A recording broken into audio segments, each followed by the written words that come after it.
4:17 a.m., Minneapolis, Minnesota, February 2026. A single gunshot pierced the frozen morning air during a routine ICE enforcement operation.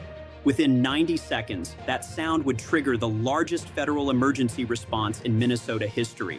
What federal agents uncovered in the next 11 hours would expose a criminal empire stretching across 7 states, hidden beneath the city's streets in a labyrinth of tunnels built over 14 years.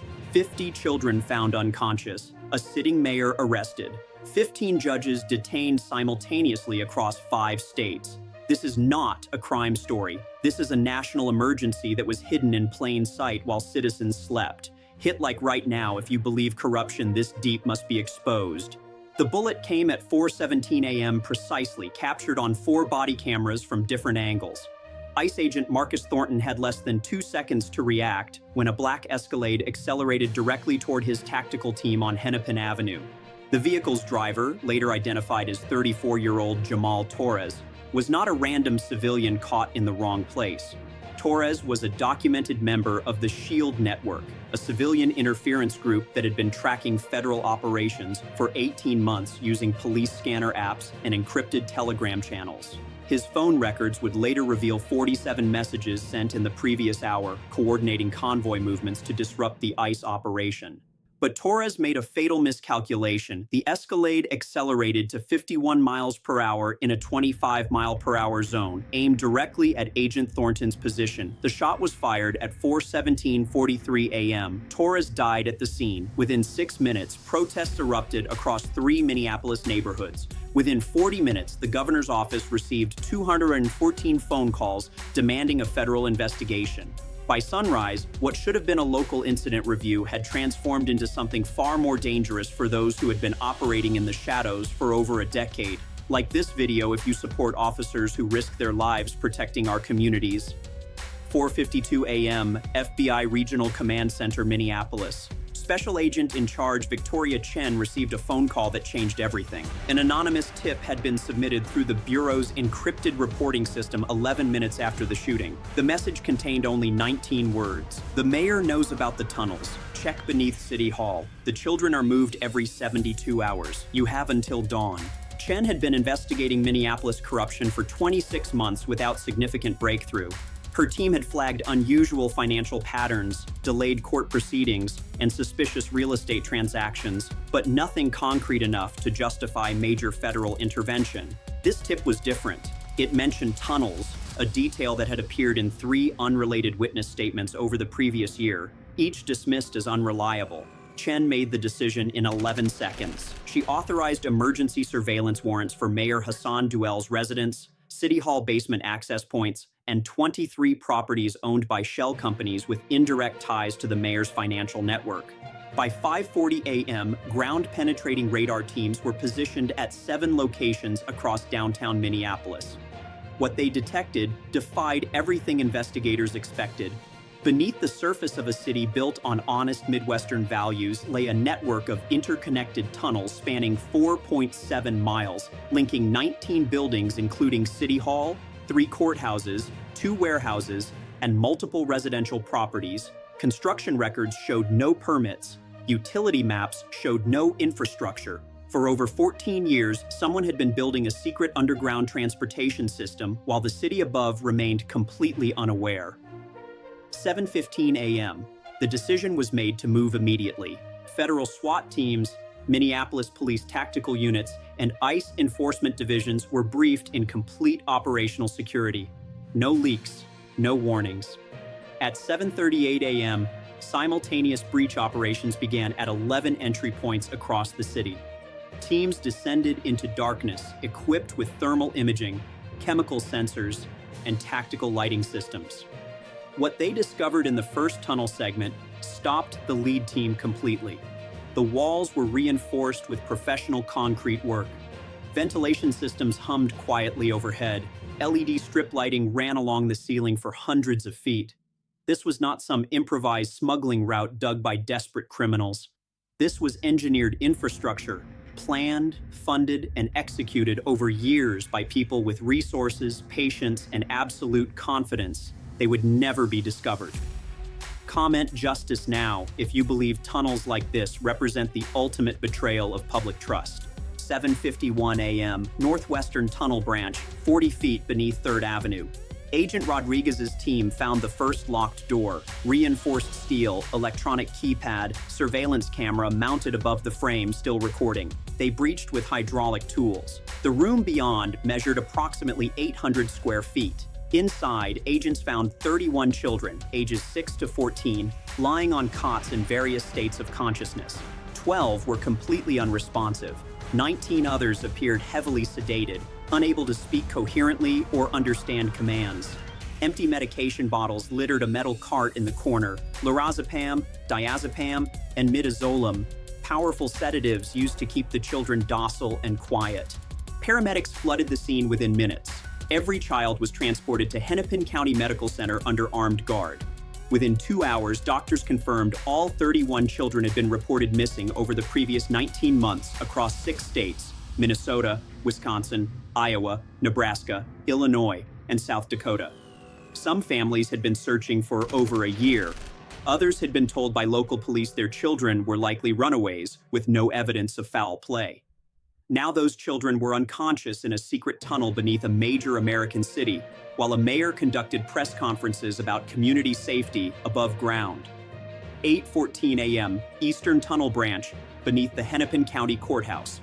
A second concealed door, another breach. This chamber held 19 more children in similar conditions. Total count now at 50 children recovered from 2 locations, with tunnel teams reporting at least 3 more locked doors still ahead. Medical teams later determined the sedation schedule had been carefully maintained. Doses administered every 8 to 12 hours to prevent the children from becoming alert enough to scream, resist, or attempt escape. Forensic analysis of the medication bottles revealed fingerprints belonging to Dr. Alan Korvash, a licensed pediatrician whose medical practice operated just 4 blocks from City Hall. Korvash had been filing insurance claims for routine child wellness visits while simultaneously managing a sedation operation in underground chambers. He was arrested at 9:47 a.m., attempting to board a flight to Panama City. Hit like if you believe anyone who harms children deserves the maximum penalty under law. While rescue teams worked underground, a parallel investigation exploded across 5 states. FBI cyber analysts had cracked encrypted communications seized from Dr. Korvach's laptop. The messages revealed a network of 15 sitting judges across Minnesota, Iowa, Illinois, Wisconsin, and North Dakota who had been receiving payments to manipulate criminal proceedings involving narcotics trafficking, human smuggling, and weapons charges. These were not low-level municipal judges. These were federal magistrates, district court judges, and appellate reviewers with authority over cases worth hundreds of millions of dollars in cartel operations. 3:22 a.m., the previous night, before the Minneapolis shooting ever occurred. Federal agents had been moving into position across the Midwest based on weeks of coordinated planning. The shooting accelerated the timeline, but the broader operation had been designed for maximum shock and simultaneous apprehension. In Arizona, Judge Franklin Weiss was pulled from his Scottsdale home at 3:41 a.m., still wearing pajamas. In Illinois, Judge Carolyn Hart was intercepted in her vehicle at a highway rest stop, attempting to flee after receiving a warning call from an unknown source. In Iowa, Judge Dennis Kramer barricaded himself in his chambers for 90 minutes before tactical negotiators convinced him to surrender peacefully. All 15 judges were in federal custody by 6 a.m. Their personal devices, financial records, and communication logs were seized immediately. Forensic accountants working in shifts discovered a payment structure so precise it functioned like a criminal price list. Minor case dismissals based on procedural technicalities cost between $35,000 and $55,000, paid in cryptocurrency or structured cash deposits. Full prosecutorial dismissals, where serious charges vanished entirely, cost between $120,000 and $180,000, depending on the severity of the crime and media attention involved. Appellate reversals, the most valuable service because they freed cartel leaders already convicted and imprisoned, cost upward of $250,000 per case. Over a span of 6 years, investigators estimated these 15 judges had corruptly influenced at least 487 criminal cases, resulting in dismissed charges, reduced sentences, or overturned convictions that allowed cartel operatives to remain free. The financial cost to the justice system exceeded $890 million in wasted investigative resources, retrials, and compromised prosecutions. The human cost was incalculable.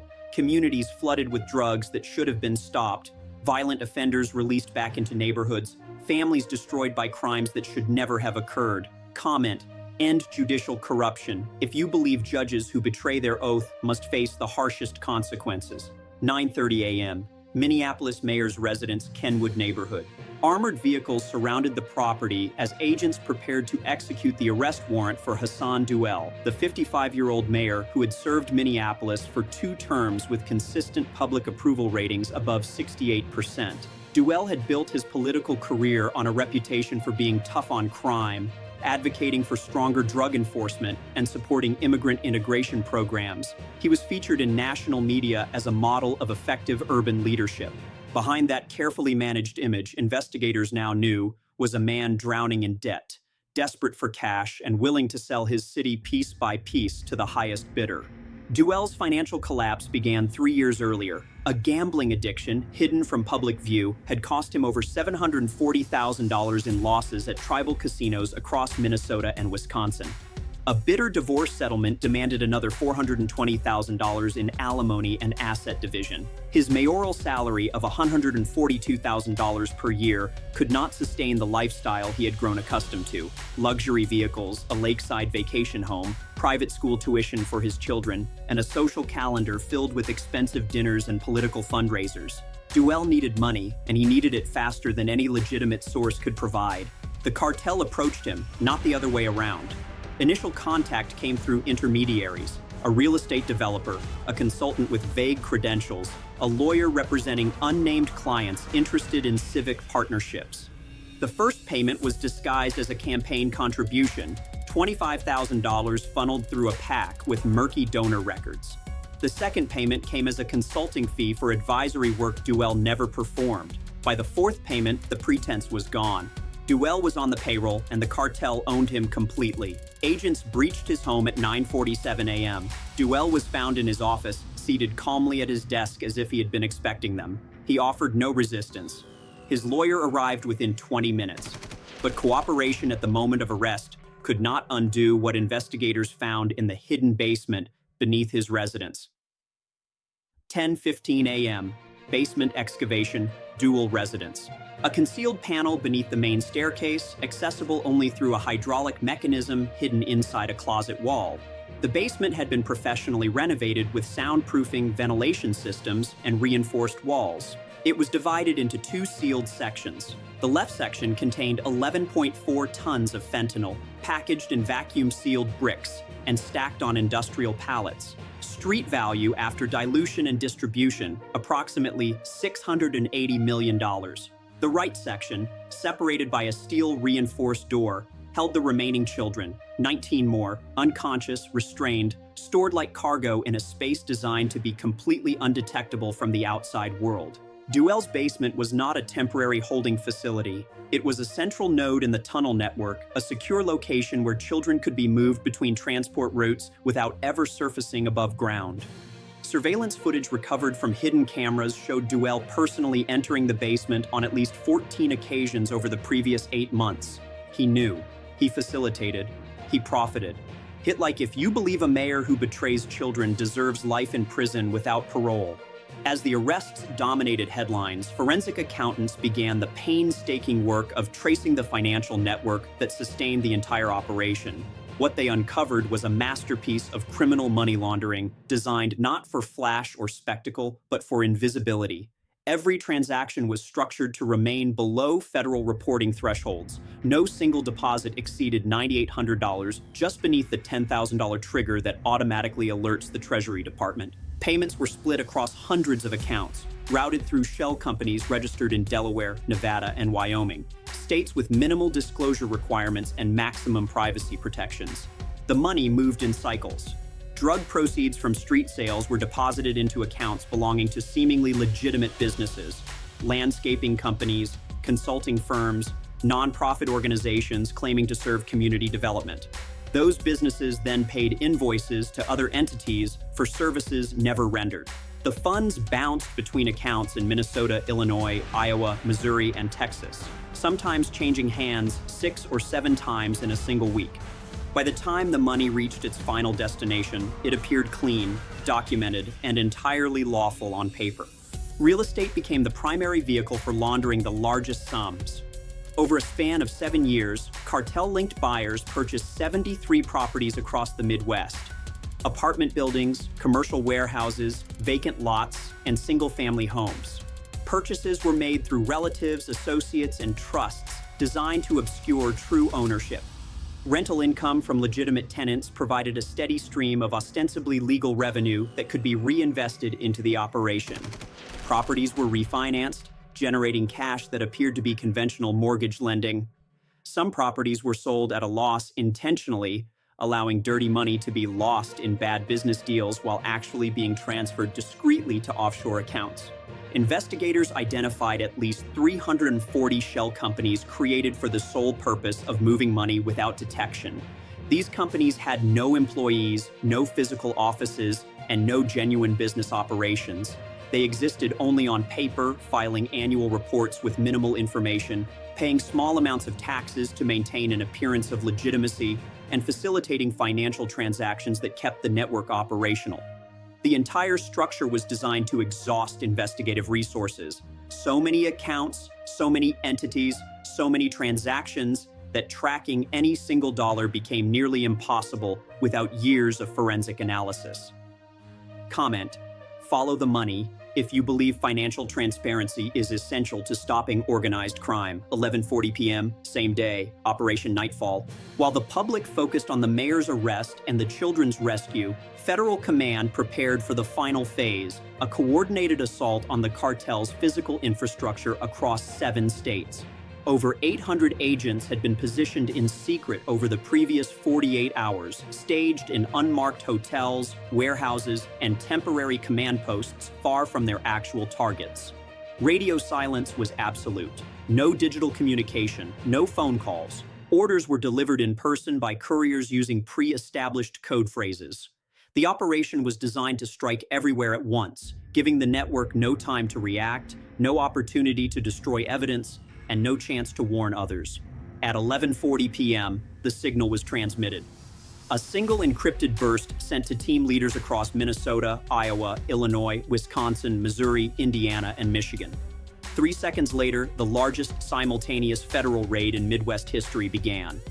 11:42 p.m., Minneapolis Industrial District, warehouse near Highway 94. Breaching charges detonated simultaneously on 3 reinforced doors. Flashbangs followed, flooding the interior with blinding light and deafening concussive blasts. Armed guards inside opened fire within seconds, triggering a 7-minute firefight that ended with 4 suspects wounded and 11 others surrendering. Inside, agents found an operational drug processing facility, industrial pill presses capable of producing 50,000 counterfeit pills per hour, chemical mixing equipment, packaging machines, and heat sealers. Stacked against the walls were 840 kilograms of unprocessed fentanyl powder, enough to produce over 420 million lethal doses, once cut and pressed into pills designed to look like prescription medication. 11:43 p.m., rural Iowa, farmhouse outside Des Moines. Agents approached on foot across frozen fields, night vision active, suppressed weapons ready. Thermal imaging showed 6 individuals inside the structure, 2 armed. Entry teams breached front and rear doors simultaneously. Resistance was brief. The farmhouse basement concealed a tunnel entrance connecting to a system of underground storage bunkers spanning nearly half a mile. Inside those bunkers, investigators found 1,240 kilograms of cocaine, 670 kilograms of methamphetamine, and 190 firearms, including fully automatic rifles, modified illegally from semi-automatic platforms. Ballistics testing later matched 14 of those weapons to unsolved homicides across 3 states. 11:44 p.m., Illinois border region, commercial truck stop. Interdiction teams executed a vehicle stop on a convoy of 3 semi-trucks traveling in formation. Drivers attempted to flee, triggering a high-speed pursuit that ended when spike strips disabled all 3 vehicles within 2 miles. Hidden compartments built into the trailer frames revealed 2,100 kilograms of methamphetamine concealed inside shipments of industrial cleaning supplies. The trucks were also equipped with encrypted radio systems, GPS jammers, and police scanner arrays capable of monitoring law enforcement communications across multiple frequencies. Driver interrogations revealed the convoy system had been operating undetected for 22 months, completing over 60 successful cross-country transports. 11:45 p.m., Wisconsin Safe House, residential neighborhood in Green Bay.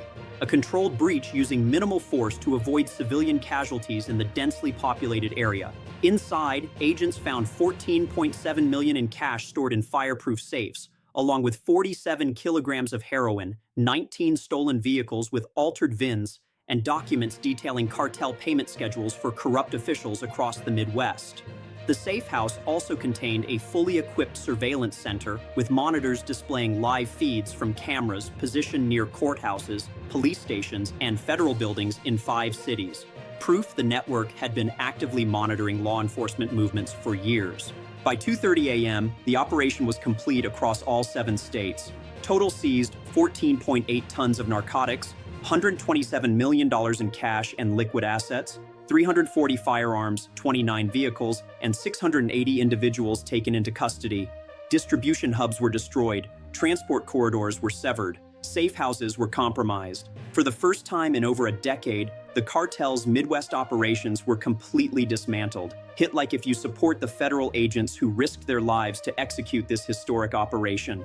The shockwave hit the courts within hours. By 8:00 a.m. the following morning, emergency review panels had been convened in Minnesota, Iowa, Illinois, Wisconsin, and North Dakota. The scope of the judicial corruption was staggering.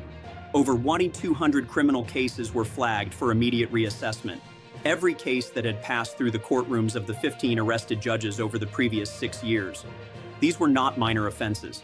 They included drug trafficking conspiracies, organized crime prosecutions, weapons violations, and human smuggling operations that should have resulted in decades-long prison sentences. Prosecutors reopened file after file, discovering patterns that should have triggered alarms years earlier. In Minnesota, Judge Franklin Weiss had dismissed 23 major narcotics cases over a 4-year period, citing procedural errors that legal experts later determined were either irrelevant or fabricated. In Illinois, Judge Carolyn Hart had reduced sentences in 31 trafficking cases, shaving an average of 12 years off each sentence and allowing cartel operatives to return to the streets far earlier than intended. In Iowa, Judge Dennis Kramer had delayed 19 cases for so long that key witnesses disappeared, evidence degraded, and prosecutions collapsed entirely. For families of victims, the revelations were devastating. Parents who had buried children lost to fentanyl overdoses now learned that the traffickers responsible had been quietly released due to corrupt rulings. Communities that had struggled with addiction epidemics discovered that the courts meant to protect them had been actively enabling the drug flow. Trust in the justice system, already fragile, collapsed in many areas. Legal scholars warned that the damage would take years to repair. Overturned convictions were inevitable, not because defendants were innocent, but because the judicial process had been so thoroughly compromised that fair trials could not be guaranteed. Defense attorneys filed appeals by the hundreds, arguing that any conviction obtained in a courtroom tainted by corruption was fundamentally invalid. Some of those appeals would succeed, meaning dangerous individuals might walk free purely because the system designed to prosecute them had been corrupted from within. Emergency oversight measures were implemented immediately.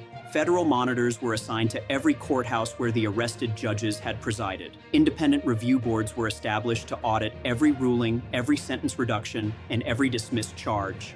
The cost exceeded $40 million in the first 6 months alone, and that number continued to climb as the review expanded into older cases that had initially been overlooked. Comment: restore justice. If you believe judicial corruption must be met with complete transparency and accountability. By the time the final briefings were completed 3 weeks after the initial raids, federal investigators had assembled a comprehensive portrait of the network. It had taken 14 years to build. It involved over 200 active participants, including judges, lawyers, law enforcement officers, medical professionals, and city officials. It generated an estimated $3.2 billion in illicit revenue during its operational lifespan. And it survived for so long because it did not act like a typical criminal organization. There were no flashy displays of wealth, no public shootouts, no dramatic confrontations that would draw media attention. Instead, the network operated through patience, subtlety, and institutional exploitation. It corrupted slowly, one official at a time, one case at a time, one payment at a time. It understood that the greatest weakness in any system is complacency, the assumption that because something has always worked, it always will. Mayor Hassan Duell pleaded guilty to 47 federal charges, including drug trafficking conspiracy, child endangerment, official corruption, and money laundering. He was sentenced to life in prison without the possibility of parole. The 15 judges received sentences ranging from 18 years to life, depending on the extent of their involvement and cooperation with investigators. Dr. Alan Korvash, the pediatrician who had sedated the children, received 35 years. Over 400 additional defendants faced charges ranging from conspiracy to weapons violations to human trafficking. The 50 children recovered from the tunnels were placed in protective custody and provided with extensive medical and psychological care. Reunification with families proceeded cautiously, as investigators worked to ensure home environments were safe and that no family members had been complicit in the trafficking operation.